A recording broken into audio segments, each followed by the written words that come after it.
is up, fellas, girls, and otherwise? It is another episode of Oops All Dragons, and today we've got something real special, real tasty for you all. I am Lisa. I'm Varun. And today we have Rachel Seeley as our guest. It's me. Hello. Before we get into, really grilling you, Yes. what have you been up to? Other than stuff that I already know, other than Working stuff with that's you. under an NDA. All the NDA things that we can't talk about. Well, nothing. My time is consumed by our shared job, and I sleep on the weekends when I'm not working, and that's all I do. Yeah, That's really all I do now. It's really been it. Yep. I was trying to explain that to him, and he's like, what do you mean, 12-hour days? 12-hour days. Oh boy. But Yeah. but don't you do other stuff? Because I was listening to Girls Glad's Glory. That's the thing that I know you from. But at the end of the episode where you were letting everyone do shout outs, everyone had, kind of one thing, Instagram or Twitter to plug, and you had like 5 things. At that time, I was unemployed, so I was able to say yes to any project that came my way I liked the sound of. So I joined a bunch of games, and then I got this job, and I went bye to all of them. Okay, so your story's exactly the same as Lisa's. Yep. Yeah, basically. And a bunch of games. I was in like 4 disappeared. games, and I was like, you know what? Actually, bye. I could barely manage one, if that. Yeah. Actually, I have no time for anything. We keep going in the group chat and being like, okay, when can we play this week? And I'm like, Huh. no, I can't. Never. Everybody's like, I have Wednesday and Thursday off. And I'm like, No. unless you guys want to play. Because they're all in Florida, so like, Very unless you want to late our play time. at like 2 a.m. For Sure. like Yeah, let's 20 get in minutes before you have to Literally. go to bed. Or you have to go to sleep and start over. But you're cutting into my Absolutely. 4 hours of sleep time God. that I am allotted. We'll figure it out. It all gets figured out in time. It's Yeah. fine. You can sleep when you're dead. Oh, yeah. But I gotta play some D&D first, exactly. Yeah. No, that's precious gaming time. That's gaming time. Who needs sleep? I gotta roll some dice. Absolutely. So on our last episode, both Lisa and I spoke about our first actual social interactions that we had after being vaccinated and whatnot, and how they were great and also a little terrifying about being out in public again. 100%. I actually had my first post-vax outside of my house interaction with people without masks last night. Because my friends and I went to do a vaxxed up karaoke, and it was Ooh. so bizarre seeing so many other people with full face. I was like, I forgot what the bottom of your face looked like. I will not be able to recognize any of my coworkers outside of work when they don't have their masks on. I don't know what any of them look like. It's so true. Like, maybe from a distance, because we have to be, so far away during lunch, we have to, it's like, okay, what do you actually look like? What's under there? I gotta know. And then half of the time it's beards. Ah. There's always, surprise beards or surprise Yeah. mustaches every time. Yep, every time. It's so... So what did you belt out at karaoke? Oh, gosh. I started out with Tiny Dancer because I'm a massive Elton John fan. Nice. A classic.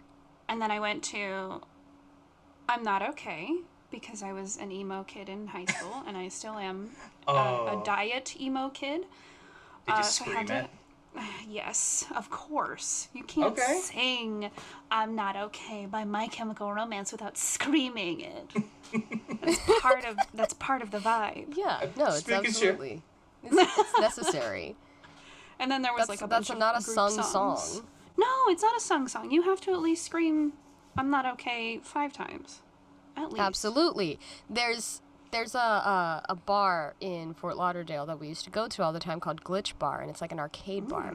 And the DJ Glitch. in there, he would just play like the emo classics. And when I'm Not Okay came on, like nobody was playing a game. Like the arcade games got abandoned. Yeah. We were all just in the middle there, just screaming. It was like emo stuff, and then like 90s hip hop, like Will Smith's Summertime or something like that. Amazing. Yeah, no. And what's hilarious is that the transition would be weirdly smooth from one into the other. It was very much a Boiling the Frog situation. Ooh. I want where that. it'd be like, classic pop punk hits, and then it would like just little by little start eking in that direction, and it was always a good time. Like my go-to not my go-to, but the one I've done the most and I can't sing it very well is Take On Me by Aha. Oh, that one's so hard to sing. Yeah, it's a very hard song to sing. Mm-hmm. I love it. Like I could do most of it fine, and then you get to like the very high notes. I'm like, nope, my voice doesn't do that. The range of that singer is just absolutely wild. It's like their one song that they ever made a hit, but it was it's so like technical and difficult to sing properly. What about you, Lisa? Oh God. I haven't had the opportunity to go to karaoke enough times to know what my go-to is, but I get the feeling that it's gonna be something in like an ABBA direction. Oh yes. We like did a good old a Mamma classic. Mia group sing. Absolutely, where we just take over a karaoke bar and like do all of Mamma Mia. Absolutely. I'm down for that. Choreography and all. Bell bottoms required. Yes. I want to see you guys just start randomly dancing to Mamma Mia to ABBA. We do it. Don't worry. We've all got theater backgrounds here. It's Yes. except for me. Well, listen, I got you covered. I went to school to do musical theater, and then they didn't have a musical theater major, so I went, film it is. Oh, that is so funny. The school I went to, I didn't know that they had a musical theater program, like a theater program, so I went into the film program, and then when we started needing actors for our short films, that was when I found out that we had a theater program. Oh. Because all of our actors came from the theater program at the school. Surprise. Yeah, no, whoops. Oops. Oh well, it ended up good in the end. It worked out. I think I like this better. But, woof. What alternate universe exists where I did go do that? One more we're not doing a podcast, probably. Yeah. Although you probably still would I'd be playing probably D&D. still be doing a D&D podcast, but I would have written a whole D&D musical by then. Oh yes. Oh my God, please. Well, there is a D&D musical. There is? Yeah. What? She Kills Monsters, I think it's called. I've never heard of this.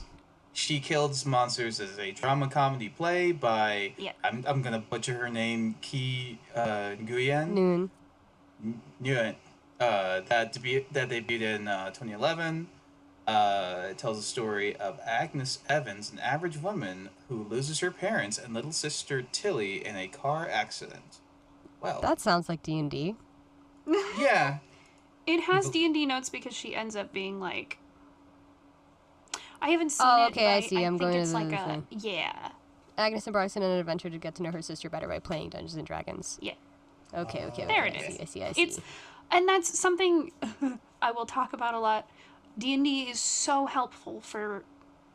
It's almost a therapy in itself. It's being used a lot to help veterans with PTSD. Legitimately, like therapists are prescribing Dungeons and Dragons for people who have PTSD. It helps you work through so much. It's great for trauma. Absolutely. This won't be the first time we've had someone talk about that exact thing. Yeah. Oh, good. No, it's like Well, let's go ahead and get into it if we're already here, right? Well, yeah. Before we like just go off into whatever tangent we're gonna go into, Rachel, give a proper intro, however you want to kind of throw yourself out there to the listeners so they have a frame of reference. Oh, how do I talk about you? myself? Who am I? I don't know. I'm just a little goblin, honestly. My name is Rachel Seeley. You have probably seen me in one of a bajillion places. I am the DM for the last 2 seasons of Girls Guts Glory, which is a Wizards-sponsored D&D show, and it has been for a while. I can also be found on an episode of Critical Role's Handbook or Helper. I have been on just a shit ton of shows on Geek and Sundry, and like half of them I've forgotten, and then someone will bring up, oh, remember when you were on this? And I'm like, no, I don't remember. I really don't. And then I'm also on Pixel Circus, which is a great crew of amazing people, and I just ran it was supposed to be a 5-shot, and it accidentally became a 6-shot of Cowboy D&D, which was a great deal of fun. Ooh. I'm everywhere. I'm everywhere. I'm in everything. You're keeping yourself busy. I love that. Yes. Every moment of every day.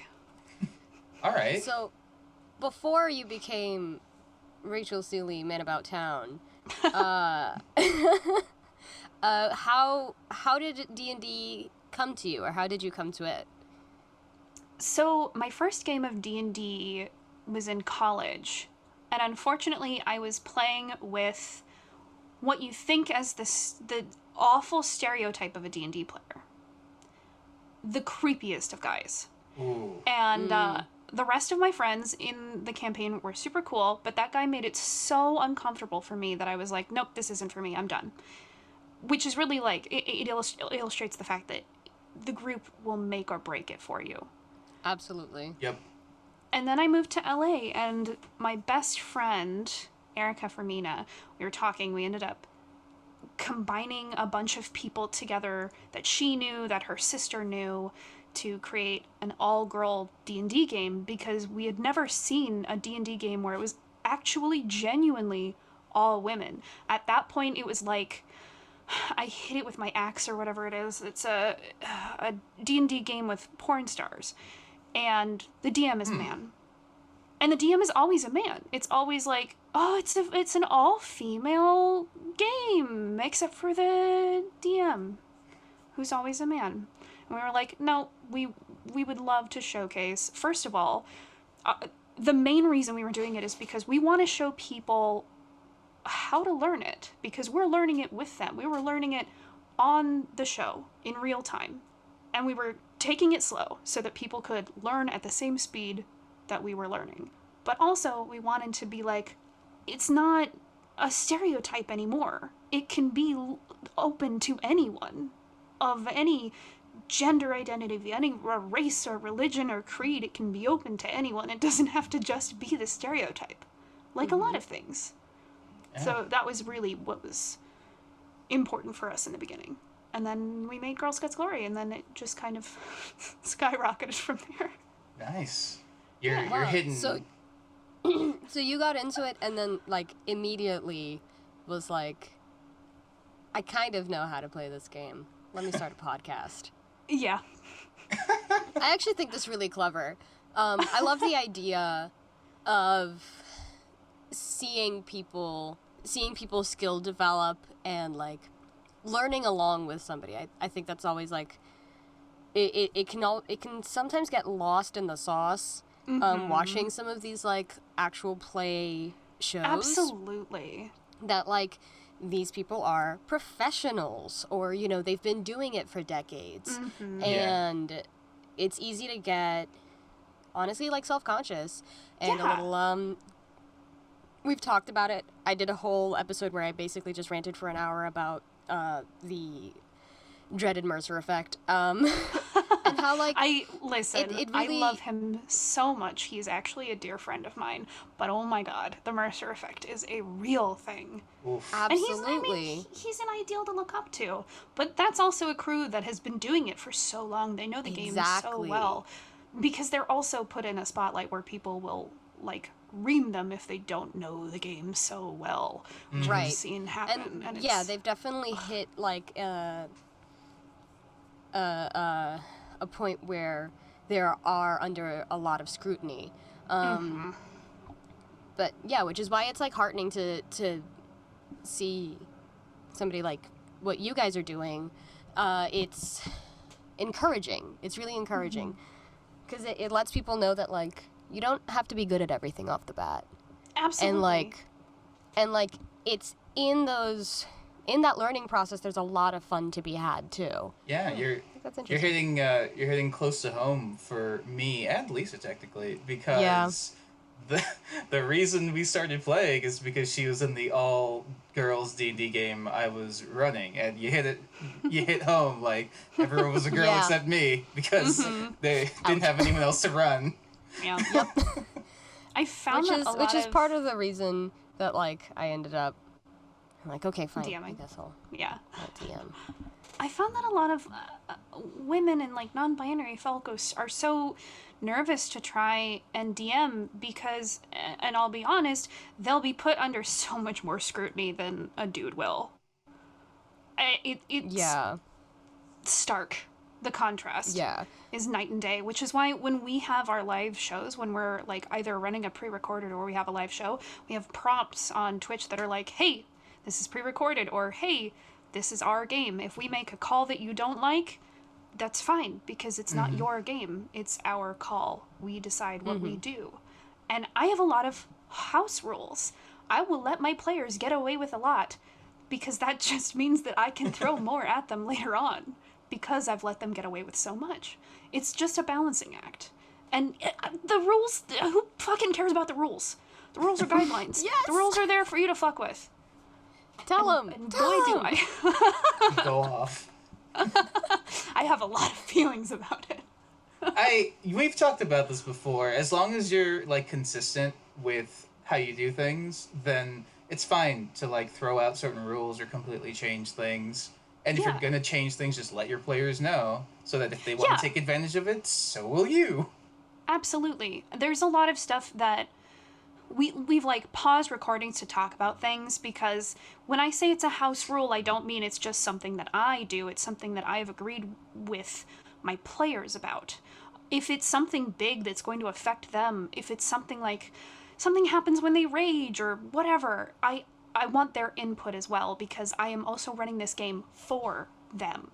So I want the game to be catered to them as well. And that's going to change for every single group. I have a home group, and that's not recorded. They're vastly different. And the way I have to rein them in, I have to actually play so much more by the rules, because they're the most chaotic group I've ever encountered.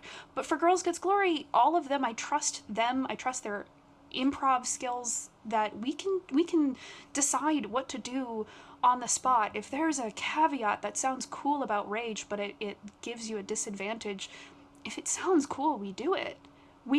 It's called the rule of cool for a reason. Yeah. And That's and how you guys put a disclaimer right up at the front of like girls only kind of following the rules. Only kind of following the rules, yeah. Because we knew, as all women on the internet, people were going to come after us, and they have. We've seen a lot of it. We had a lot of men that asked if we were the girlfriends and wives of the men that worked at Wizards of the Coast, and if that's why we had a show.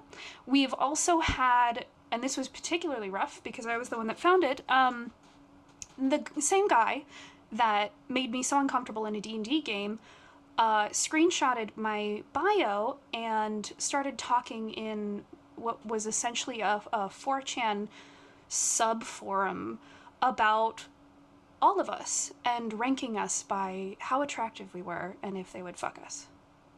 Yikes. Yeah. God, I hate nerds. Yeah, they can be rough, because I mean that's also, it's like old fantasy is so mired in this very old mindset. Very patriarchal mindset. Yes, incredibly patriarchal. Listen, I love you Wizards, I love you D&D, but there's a bunch of quotes of Gary Gygax being like, women don't want to play Dungeons and Dragons. I was literally just thinking about that. You. Oh my god. By the way, And Luke I think Gygax is the that nicest plays person in the into, world. yeah, that plays into exactly why, like what you were saying, that women and non-binary people tend to like shy away from, like, we're feeling more comfortable to play the game at all, but to DM feels like, for some people, feels like a step too far, and it's because it's been this boys' club for so long. Yeah, 100%. And listen, it's always been the white nerd, the white male nerd for forever. It's literally the stereotype that is in every teen movie. And I understand that it was such a safe haven for a lot of people, but it also allowed such a toxic mindset to really thrive in a lot of ways because it wasn't a diverse space. Yeah, it became very insular. I think that's I think it's with a lot of nerd spaces like comics and video games and stuff. That's just now getting better, but still pretty bad. Which is so funny because women have been playing D&D since it came out. Women helped create aspects of Dungeons and Dragons. Star Trek, Star Trek is alive. Star Trek exists because of women. Because of Lucille Ball. Yeah. Yeah, I mean, the way that we understand fandom as it is today is like housewives sharing zines of their slash fanfiction. Yeah. It's true. But it's really like the people that these fantasies affect and who they stay with and who they connect with are the ones that keep it alive. And it's perfectly equal parts men and women. I mean, it's the ultimate irony of like men somehow feeling some kind of ownership over the movie American Psycho, but it's literally directed and written by a woman. I know, or no, right? I think isn't it based on a novel written by a gay man and then like the director is a woman, something like that. Like it yeah, sure is. it's like this wasn't yours to begin with. Like we're letting you share. You can have a piece But of also, the pie, but how of dare all you the say you things- made the pie? Of all the things that you could identify with, American Psycho, really? Yeah. Fight Club. Gentlemen? No one said. Gentlemen. No one said they had taste. Gentlemen, please. Well, Pick better idols. we've never met in person, so you never seen me. I'm not a white dude. I may sound like it, but I'm not. But I also got into D&D fairly late. I never played way back in the day. I started playing, 6 years ago now. In like 2015. Around when 5e came out, right? Yeah, I was still doing some Pathfinder and then moved into Pathfinder. 5e. You play Pathfinder? I was on a Geek and Sundry show called Knights of Everflame, where Jason Bowman, who's one of the writers in Pathfinder and an absolutely fantastic human being, ran us a game. Okay. It was so much fun. I loved it. All right, that was probably the person running it versus like some of the folks I was playing it, the randos I got on Roll20, which like did not make it as fun because they were definitely some of those guys in the group. As well as just the numbers. It was like late stage Pathfinder where they just had like everything thrown in. So it was crunch. It was the crunchiest, most the whole game became an algorithm of just like figuring out what's gonna happen. That's why I liked 5e, just like kind of streamlining a lot of things in general. Absolutely. And the newer Pathfinder, we started Knights of Everflame after they came out with their newer edition. And the newer edition has also sort of streamlined it. Yeah. It's not lesser, but it's streamlined. It's still numbersy, more numbersy than it's like someone coming from 5e, but what I've seen is better, at least. Absolutely. It's still more catered to people who want to dig deeper into the layers of leveling and damage and customization, which is very cool, and I also enjoy. I don't know Pathfinder enough to really like stick my hands into it and just mess it around like I do with D&D. Like I can just fuck around with D&D because I know it. Like this feels like my home turf. How long have you been playing? Honestly, only like 7 or 8 years. Oh, cool. Only? I've just been so deeply entrenched in it for so, like, it's been every waking moment of my life for those Sure, 7 years. It hasn't been a hobby for you. It's been like Yeah. a job for a It's been chunk a of job, but it's been, like, a therapy. It's been an escape. Sure. Yeah. I love All it. right. So you wanna... when you're not DMing and you actually get to like play as a player, what are your was gonna like bring sort this of up. go-to combinations, or forgotten. do you like to mess around in the sandbox as much as possible? Well, so here's the thing. Let me actually open up D&D Beyond and tell you. The fantastic folks at Wizards, who I adore so dearly, have unlocked my account, so I have an unlimited amount of characters. Currently, I have 52 that I've created. Hey. All right, you're one of those. I see. Okay. I collect characters, but the thing is, High five. I like high five. I create characters out of nowhere. Like, I'll wake up at 2 a.m. in a cold sweat, and I'm like, what if they were all about Beatles? What if they were all about Beatles? And that's it. Like, that's how I created my Pathfinder character. She's the weirdest. She's like a Domfir cleric of the goddess of the sun, which is already a weird combination, Yep. but she's all about Beatles. They're all named after glam rock gods. Awesome. So there's like a David Bowie, there's like a Dio, there's a bunch of them. She just came out of nowhere. I was like, what if character was all about Beatles? It's like, you know, that famous image of what's his face from It's Always Sunny in front of the Charlie. board? Charlie That is how I and make Pepe Sylvia.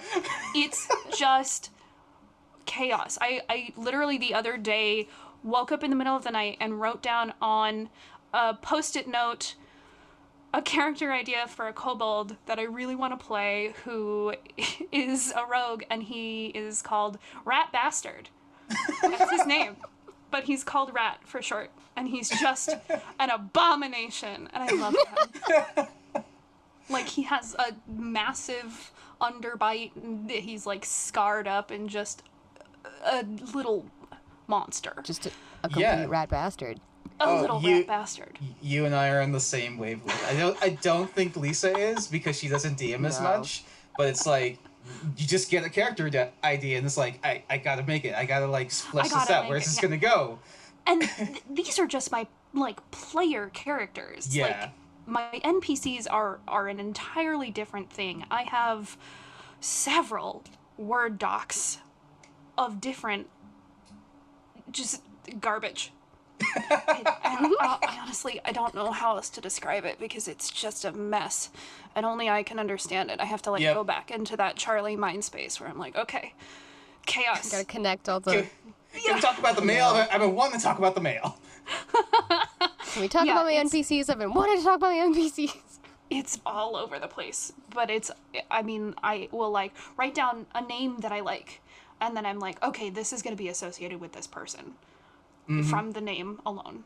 Or it'll be based on an idea. It's a fever dream. That's all it is. That's all it is. Every time I create. It's notes, and any DM will tell you this. Anyone else who looks at their notebook or their notes or anything, it's just going to be the ramblings of a mad person. It's just like straight bullshit. The whole my notes for my campaign are just garbage. Well, here's the thing, because I'm the worst kind of DM. Because I'll be like, okay, for my campaign, I have a point A and a point B. The rest I am literally going to make up on the spot. There have been so many episodes in Girls Guess Glory where I was like, I have no idea what I'm going to do today. And I told the girls that I was like, I have no idea what this episode is. And they were like, okay. And then I made it up on the spot. No, that's awesome. No, I think I just listened to one of those. It was after, and this is in your Risen campaign, right? That's the one you're doing now? Yes, yeah. It was after they had been after they met their new party member, they left the town, and they're like going to get to the next place. And what's the girl's name? I just have it here. Kim Daughtery, her character's the artificer, right? The artificer, yeah. Yeah, she just wants to like fix her. She just wants to fix her constructs. So she has to go outside and just put it together, and she just doesn't roll high enough and then just gets jumped by a bunch of spiders, and that's the whole episode. Absolutely. That's how it be sometimes. I love that. Listen, if they are out in the open, if they don't roll, if they're trying to find a place to hide that is safe, and when they're out in the wilderness and they don't roll very high on a survival check, something's gonna find them because they're not that good at hiding. That's what my survival checks are for. I'm like, how well are you going to survive outside like a fucking crazed Girl Scout when you don't have any shelter? Are you going to be able to find a place to cover yourself? And they didn't. Yep. So of course the wilderness finds them. Feral Girl Scout. Feral Girl Scout. I have one of those. Yeah. I made her for a Ravenloft campaign, and she's like so damaged, and I love her so much, and I want to play her so bad. Oh, I love her. All right. A Ravenloft campaign, you say? Lisa, yeah, a Ravenloft campaign.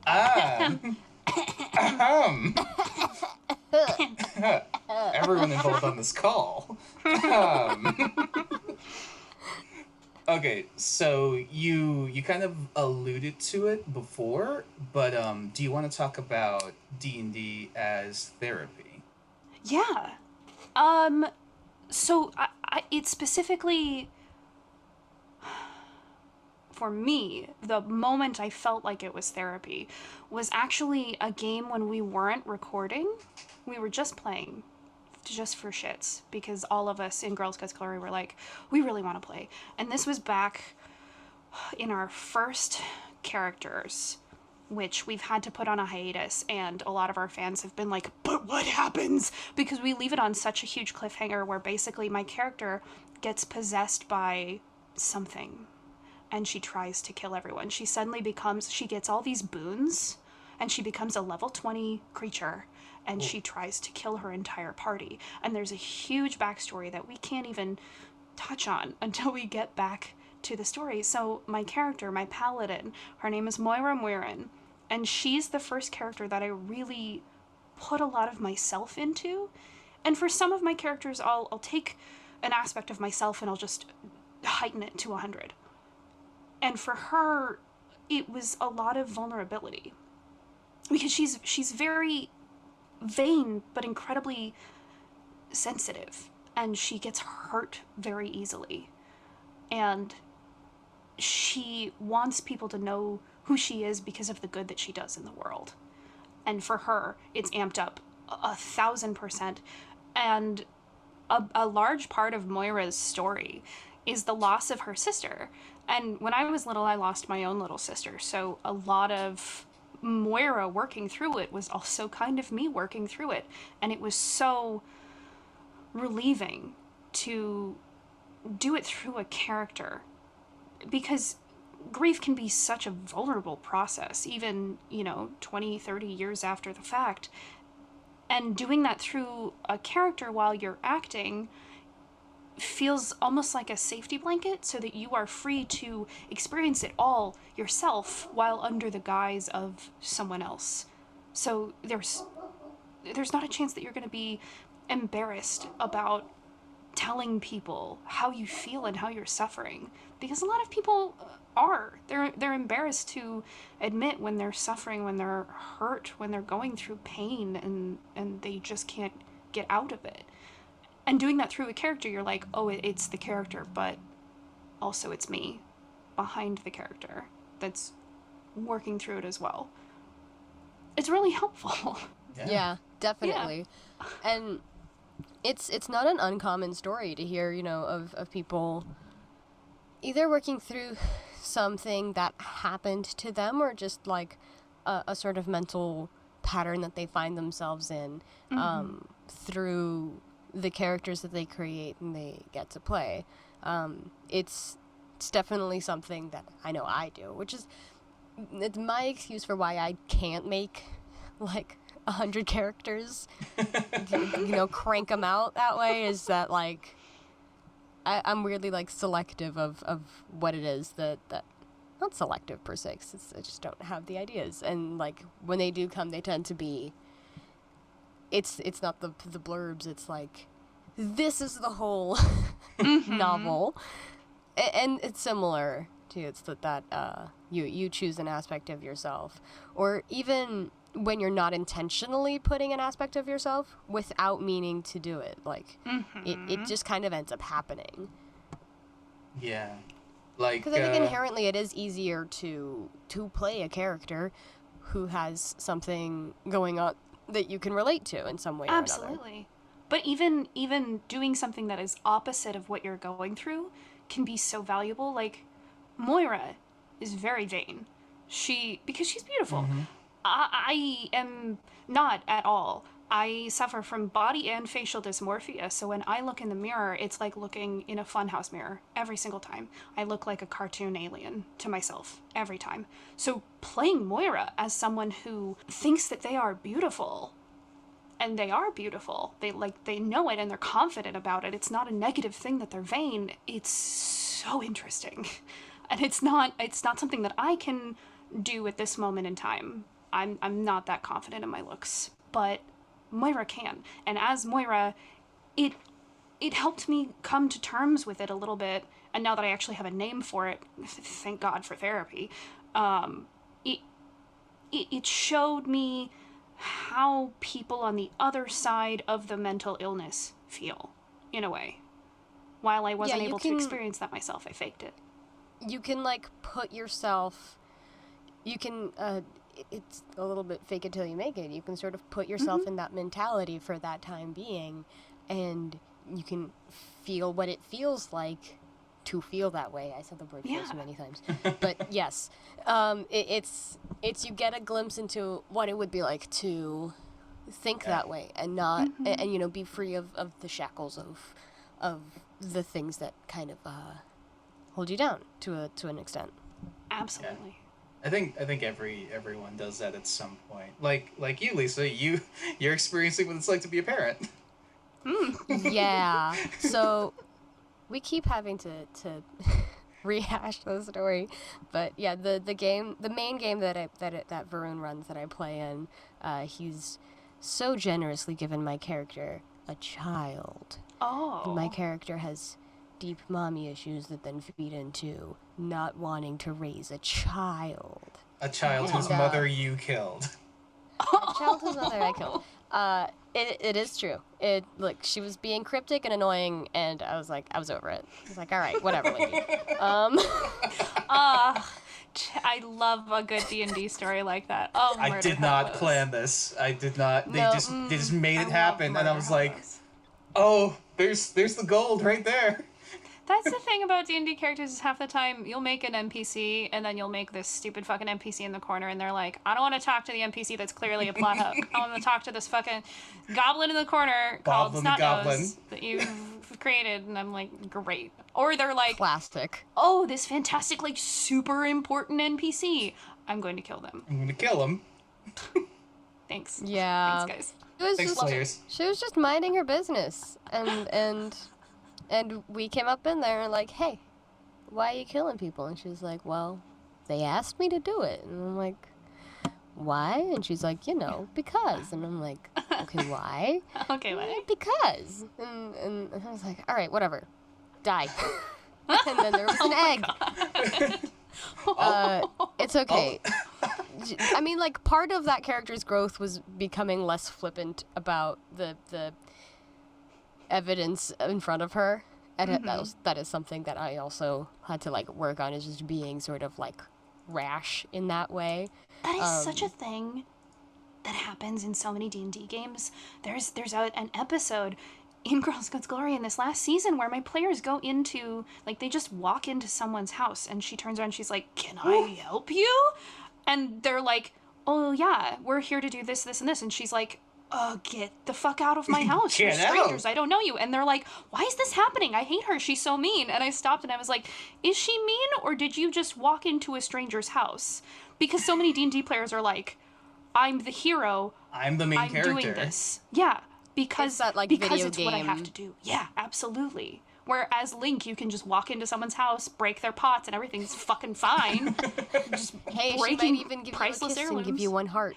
Yeah, thanks for the heart. Thanks for the fucking cuckoos. I hate them. I hate the cuckoos. Oh my god. But Oh, hey, I found a rupee behind your painting. I'm going Yeah, to take your take money. that's mine. this is mine now. Rude, Nice Link. pottery you got here. Would be a shame if Should we save some something half? happened to it. Oh, everyone has Link syndrome in D&D because they're true. like, I need to go here and do this thing, so I'm just going to walk right in and do it instead of being like, Yeah. oh, what are the real world consequences of me just barging into this poor woman's home? She's an elderly woman living on her own, and this band of people she doesn't know, there's like 5 of them, have just Yeah. run into her house. How would you react? And all my girls were like, oh. Ooh. Like, yeah, there are consequences to your actions every time. And sometimes the consequences to your actions is a baby. It's a baby. It's true. Oh, it's great. happens It's in real some life. juicy stuff. It's some juicy stuff. I'll tell you about it. At work. Yes, please tell me about it. But I love hearing about the consequences of someone's stupid actions where they're like, oh, I'm realizing the consequences are a thing in D&D. Like, yeah. Yeah, Yeah. it's what makes the game. It's what makes D&D and other like similar tabletop games fun. Is that like and different from like a board game or a video game? Is that like obviously in video games, there are things that have consequences, but they're not like you don't suture yourself into it as much as you do with your character and your friends' characters and what your DM is putting in front of you. And then when you do something impulsively and then it bites back, you really feel it. Yeah, because it's not scripted. Like all of the choices you make in like BioWare games that affect the ending, all the choices you make in Dragon Age, you're like, it's either going to go one of 2 ways. I can be a nice guy or I can be an asshole. But yeah, it's do I want to be pretty a renegade? Yeah. But it's Pretty much programmed. going to be the same Yeah. thing. Exactly. But then in D&D, like 1,000 endings could happen, and it like you come into the butterfly effect, where your party could go one way or the other based on a tiny little action that you do, because it's all you can just make it up as you go. Yeah, absolutely. I mean, Vern knows this, but my personal DMing style is very like, it's me 2 hours before the session's supposed to start and go, okay, I've spent the last 2 weeks doing nothing. Time for me to desperately scrounge up some like possible encounters and like a map ? Actually, no, I'm too lazy for a map. Here's like a mood board. Maps are so much. No, I would set up mood boards on the Roll20. Like, this is the mood of the town that we're in. This is It works the sometimes. aesthetic. And it worked every time. Don't be a hater. You do your 2 hours of planning and then we just throw it all out the window by just Oh, turning absolutely. You look at it and you're like, this is garbage. Not can't- even this is garbage. It's like we thought of a different way that you hadn't even considered, and now you're just like, what do I do? I feel like a lot of newbie D&Ds come into it and they're like, I have to plan for every eventuality, and all of the old-timer DMs come in like half drunk and they're like, okay, let's fucking do this. I don't know what you're gonna do, but we'll do it together. Yeah, let's do this Yeah. shit. It's absolutely that, like, remembering that the DM is a player as well, and that the group storytelling aspect of it, like, they are as much part of that as any of the players. So Absolutely. and everybody participates in that like creation process. So when I've encountered DMs who plan too much, it's always like, relax, because your players are not going to do any of that. Absolutely. Relax. No, you can put down 5 plot hooks and they will step over them. Yeah, Yeah, could they'll walk go right to the by 6th 'em. one you didn't think of. Yeah. Think of a way to strong arm them into it, or just let them do whatever the fuck they want and Yeah. work it into the story. Yeah. Yeah. And That- there's definitely like, okay, if you do have something sort of in mind, in general in mind, there is absolutely a balance to strike in railroading and just complete like free roam, improv and free reign. And I think that, like, you know, that it's always going to feel like putting the train tracks in front of a speeding train, but building it I as feel like you're going. there's no better way to do it. Or at least that's how I prefer to do it. Yeah. I don't know about you. Yeah, It's absolutely, that's how I play D&D. Like, you sit on the front of the train and you put down the tracks as it goes. Sometimes you're putting the tracks under the train. Oh, yeah. Oh, The yeah. train's already off the tracks, and you're like, well, I guess this is on the track fire. now. Here we Train's on are. Hanging fire. off the side It's by a finger. Snowpiercer. Yeah, it's Snowpiercer. Chris Evans is there. Okay. If you're I watching get the TV version, Daveed Diggs is there. It's true. Oh, that's right. Mm-hmm. I forgot that was happening. It's a good show. Oh God, it's already happened? Jeez. Oh All right, yeah, I've been it's under a already rock. past its second season. Yeah. Oh my God. Well, everything in quarantine was like, how do we market this to people? So things just released kind of quietly. A thing where people are trapped in an enclosed space for their entire lives. Can't relate. What? Do we need that in 2020? Yeah, no, that I love when my escapist fantasy is topical. Yeah. All right. Very good for escaping. So something I've definitely from our like behind the scenes side, I want to ask you about, Rachel, is what was it like getting monetized, getting sponsored by the big wizards themselves? Absolutely wild. We did our first season of Girls Guts Glory, and it was called The Drunk Ring, and it was Kim Doherty who was DMing for us, and it was the most fun. And we put out that first season, and we were like, cool, maybe we'll do this again. And then Wizards reached out to us, and they were like, hey, we love what you're doing. We love the idea that you're just a group of women hanging out and having fun. You're just friends, but also that you're learning together as you go. Would you be interested in working with us? And since then, we have had a great partnership with Wizards for several years. I can't put together how many years exactly in my head right now, but it's been at least 5. So they really have a hands-off kind of approach where they just provide us stuff if we want to use it, and they do pay for us to create this content, but they're not like, you have to do this, you can't show this, you can't do this. They're just like, okay, have fun, here's some money, thanks. It's really Cool. it's very nice. Sounds like a pretty good setup. It's great. Listen, I love the people over at Wizards so much. Chris Perkins is an absolutely incredible human being. I adore him. He's wonderful. And the perks are really good. The perks are really nice.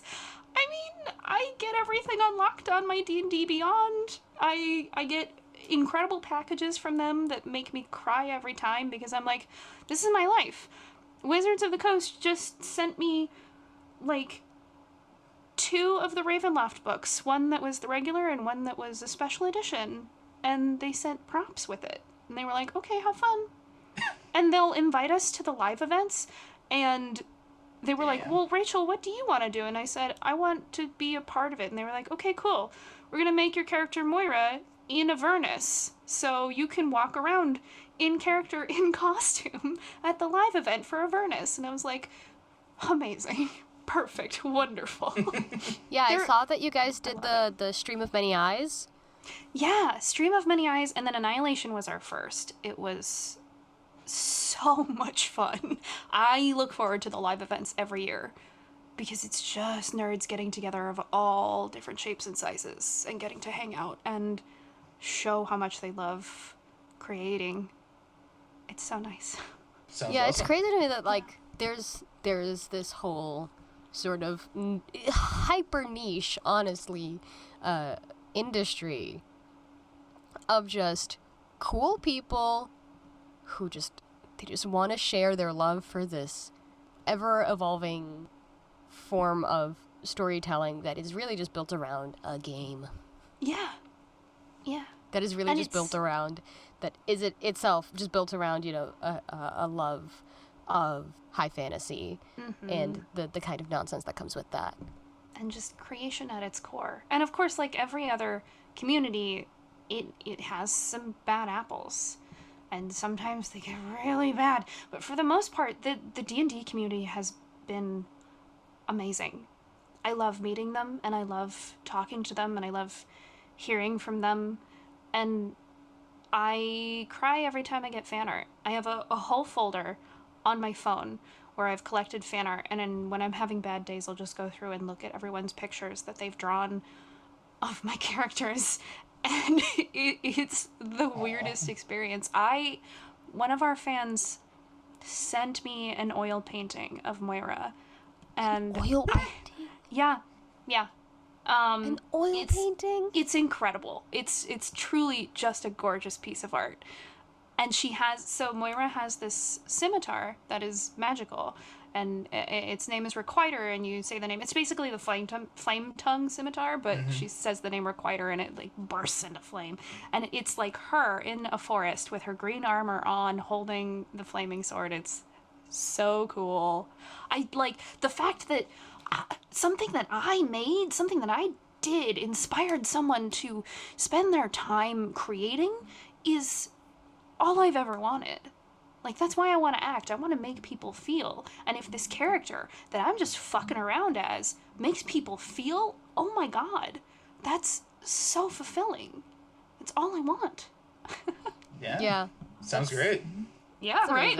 that is the wildest thing to think of. Like, it's one thing to, you know, make characters and, like, you know, privately with your friends go through a journey, and like on the podcast we talk a lot about how like part of why we're doing this is, you know, to bring on also like our friends and people that we know to tell stories that like no one but the like 5 or 6 people at that table have ever heard. And so it's wild to also see the get your perspective on like the other side of like, you know, also, you know, these are stories that you're sharing with your friends, but also there is a whole community of people who are also invested in those stories, and to the point of being driven to creating art to sort of extend that experience with it. It's bonkers. And it's only like a modicum of what games like Critical Role and the Adventure Zone get, but it is so thrilling every time. Hey, you have fan art. Yeah. That's more than a lot of folks to say. Yeah. It's still, like, it's been happening for however many years, and it still hasn't fully synced in for me, and it hasn't sunk in, that I have fan art. You got fans. What? That does not sound right. That sounds like high school Rachel in a daydream. Like, cool, that'll never happen. And then fucking here I am. Here we are. It's really weird. This drove very far away from working with wizards, but point being, I love wizards. They're great. I mean, they help make that happen. They're so supportive. I love it. They're never gonna talk to us. I've talked way too much smack about them for them to be like, no, fuck this girl. You never know. They might. Listen, if somebody wants to come and have a conversation about me or with me, you know, I'll have a conversation. I think they're also... It doesn't even have to be wizards. It could be Mountain Dew. If Mountain Dew, you want to sponsor us, we will absolutely have that D&D gamer fuel just like on... just on everything. Not the gamer fuel. If they pay. Hey, I think, listen. though, talking about that, the highest form of love that you can have for anything is the willingness to point out its flaws and help to try and fix them. And listen, D&D has its flaws. And I don't think anyone would say it's flawless.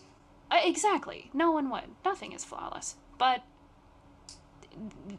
you gotta love something enough to know when it's broken and how to fix it, you know? Yeah. Mm-hmm. And actually Ultimately, want to fix it. Yeah, ultimately, my criticisms definitely do come from a place like that of like, I love this game. I love what it can do and what it does, and like the sort of, honestly, the hole in my soul that it filled when it did come into my life. Mm-hmm. So that's why when there are certain things that I see where I'm like, all right, come on. There was nobody in the room who was like, maybe no. Yeah. Really? And it's Maybe I can be the like, person in the room, please? It's like older holdovers from an older time of D&D that's still... Exactly. Because a lot of the old guard of the old game community is like, well, you can't take this out of the game because blah, blah, blah, Blah, blah, blah. Like, you don't have to take it out of the game, you can fix it. Because Change it's it. hurting people who want to be in this community. And it Yeah. needs to be fixed, and it's inappropriate. It's not right. Yeah, there needs to be an understanding that, like, for, also just, like, in a business sense, for anything to have longevity, there has to be some adaptability to it. Oh, and an absolutely. understanding of, like, a change in your audience and a change in your consumer base. And the fact of the matter is that nowadays people are more have more access to and are more capable of, seeing flaws and, making those critiques. And I think it would benefit any company to, see what the people want and see if does it fit? Does it actually make sense? Is it something that is genuinely going to make this better and more accessible and more fun? Then yes, let's do it. Let's make that change. Are there people in the room that can tell you if it's a bad idea because you might not have the experience to know it's a bad idea? Yeah. Yeah. And it has to evolve. Everything has to evolve to keep up with the times. If you don't evolve, that's how you become irrelevant. Exactly. And I think most of the criticism of Wizards really boils down to that. Yeah. Which is something so easily fixed. It is and it isn't. It is and it isn't. You're right. Yeah. There's a lot that I think they're running into that is a fine balance of how do we keep something that certain people love for certain aspects, perhaps not a whole reason, and how do we make it not problematic? Yeah. And that's a very fine, fine line to walk. It's a very fine line. Yeah. And it definitely takes a lot of, like, creativity and manpower to, like, be able to pull something off like that. And, I think that we're definitely coming into a time period where, like, as we said, as the D&D community only grows and becomes stronger and becomes more diverse, those voices, at some point or another, they're gonna have to get heard. Oh, and absolutely. That sort of fresh blood really is what's going to ultimately be able to come up with the solutions to some of these sort of snags. It's true.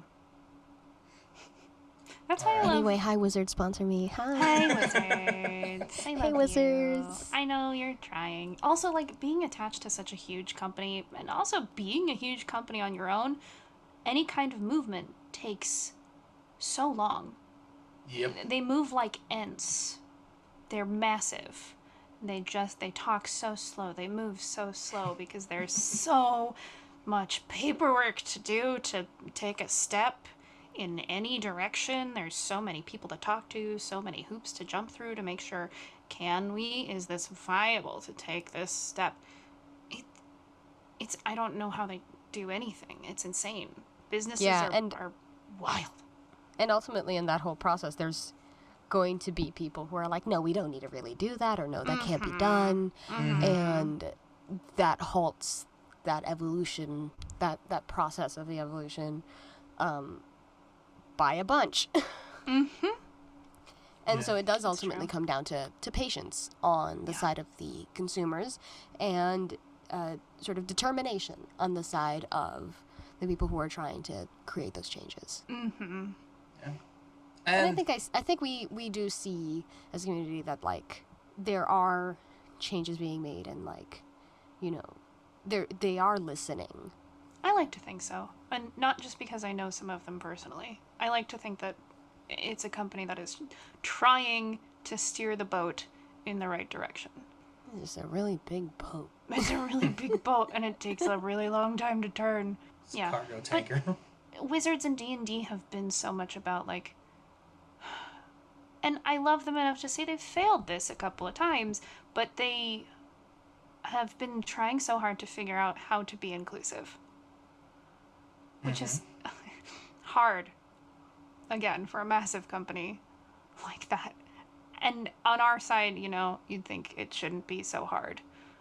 And on their side, it's a fire all the time, constantly. Yeah. And it really does come down to just things are always more complicated than they seem. Yeah, sadly. But All right. at the end So of it, I was going to say the game is still fun, and that's why we are Yes. always insistent on, like, you know, Yes. the rules. You have the rule book, and, like, you can go buy the rule book. But if there is something that you and the other players, you've made a decision that, like, we don't like this, Yeah. you can change it for You your can table. change it. Because every game is... There is something about a D&D game that it can be so personal. Absolutely. Because it is. Absolutely. It is. I mean, every D&D game I run is deeply personal for me. It's me being vulnerable as a creator. But I don't know, it's the greatest experience, being that vulnerable and so open. Yeah, and I like that ultimately framing. it's playing in a fun little sandbox with your friends. It really brings us back to that sort of level of, It's like... a bunch of adults playing pretend. Absolutely. That's And it's your what game. it is. You can do whatever the fuck you want. You know this is problematic. You can take it out. Yeah. And it's Yeah. not like the D&D police are going to come knocking on your door. D&D Hey, police. knock, We knock, hear knock. that you didn't use some key points correctly. Let's talk to you about that. Except that when you are on a podcast on the internet, you do get those D&D police sometimes. But who fucking But cares? then you can It's just ask your them for game. their badge, and they don't have one. So. Yeah, can I get Yeah. your number? It's Can I like, get your what's your badge number, please? sir? Oh, Sir? okay. No, you don't have a badge? Funny how that works. Okay, so I don't have to listen to you. Bye. Bye. Okay, so one last thing to wrap it up. So yeah, we went fairly deep. So now, happy fun time, cotton candy. So what are your favorite, like, game moments that you've had in your illustrious career? My illustrious career. Oh gosh. A lot of them. And of course I'm blanking on half of them. The one that sticks out to me the most because it spanned several years and because the character was so deeply personal for me was the cliffhanger that happens for Moira. And we so desperately want to get back to this storyline, and a lot of the fans have been asking if we can get back to the storyline, and we want to. It's just a matter of putting it all together. Every game moment has something I love so much. I love when my characters come across an NPC that I'm like, oh god, I hope they like them. In the first campaign I DM'd for them before Risen, the one that... Risen is actually the sequel. It's season 2. The one before that is called Afterlife, and it explains how the party became undead. And they meet this character who is a race that I actually homebrewed. He's called a Fenling, and they're basically Hey, like... I know that guy. He was the one in the mirror, right? That's Deppin. Yep, he's like the Tabaxi version of a ferret. Like ferret D&D. Yeah. I love that. They're like the size of gnomes, but I was like, oh, they're gonna hate him because he has this dumb nasal voice, and then after His the game they voice. were like, they loved him. And I was like, oh, I thought they were going to hate him so much, but no, they liked him. It's so nice when things like that come together. And I had a friend come on as Levon, who's a character that shows up in that first season. And it was just serendipity. I knew that he was a great role player. His name is Aaron. He goes by Shifted Soul sometimes. And this character was so important and actually so dear to me. And I put Levon into the hands of Aaron, and he just did beautifully. It was all I ever dreamed of for the character. So even seeing something that I created, like a character that I created and gave to someone else, it was so incredible. And it was just perfect. Awesome. I don't know. There are tons of game moments. I've been in so many games. Yeah, every DM has like a bunch of them, but yeah, what are the ones that come straight to mind? What, like one of my ones that I think it was your group, Lisa, where you met your main group, where you guys met a captain of the guard in one of the towns, and his name was Naveen. I'm like, this is a guy who's gonna give him directions, and like they just glommed onto him of like he's our himbo. He's a giant himbo. We had just lost our last himbo, so we were on the market for a new himbo, and Naveen shows up, and he was really just there to point us in the right direction, and we were like, we love you, Naveen. You're a bud. You gotta have a himbo. He's just a guy. Have a himbo. Yeah. He's just a guy who like doesn't know where, you know, a lot of things are, but these are nice ladies. These are nice people. They quote unquote nice. Some of us are nice. I'm learning to be nice. His go-to move is, you ever see that Will Smith meme of he's got the two hands to the side, he's looking straight forward, just point. That's him. Pointing at Jada. Yep. Yes. Perfect. That's him pointing to the just party. The most supportive. Oh, I love it. I hope we could pass through that town again. I want to see Naveen again. It was great. I think we've held you up enough. I know you just got home from work, like. I'm sure you're ready to like. Thank you for taking the time. Food downstairs. Of course, please, any chance I get to just blather on about D&D, I will take it happily. Absolutely. If you're available, I was gonna say, if you're available, definitely an episode 2 at some point. But plugs. Yes. Oh God. I don't even think I have a lot to plug right now because I'm consumed by work. I'm just all consumed by the work. Well, Girls Gets Glory, obviously, is the main thing. I have DM'd the last 2 seasons, but we have several seasons behind that where Kim DM'd and then our friend Kelly DM'd, and we have like strictly a podcast that Kelly DM'd, which is totally different characters. I play the sweetest little southern cowboy named Huckle. His name is Huckle Oakley. He's got a raccoon with him. His name is Buck. I love them. They're perfect. Just little angels. Tiny little himbo. So check out Girls Gets Glory.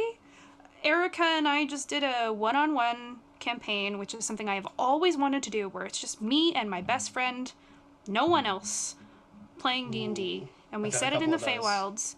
It was actually sponsored by a jewelry brand that we both really like, but it was really just an excuse for me to hang out with my best friend and play D&D one-on-one. Nice. So it was really nice, so please check that out. It's called Rings of the Twilight Star.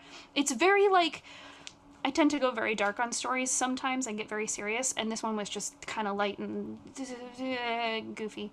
Also check out Cyberpunk Independence, which is a show that I am mostly on, sometimes not, because I am on set all the time.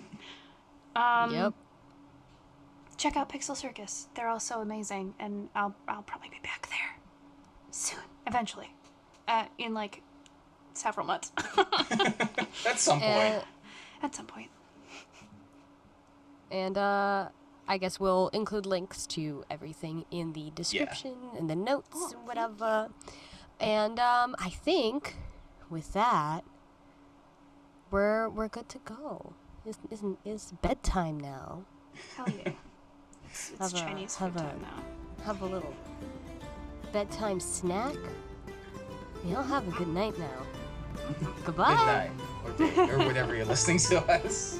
Goodbye. I'm really making a lot of assumptions here. Yep. Oops All Dragons is a group effort. Our show is edited by Noel Hernandez, our theme was composed by Brendan Lyons, and our logo art is by Azif On Q. Links to more of their work and their social media will be in the show notes.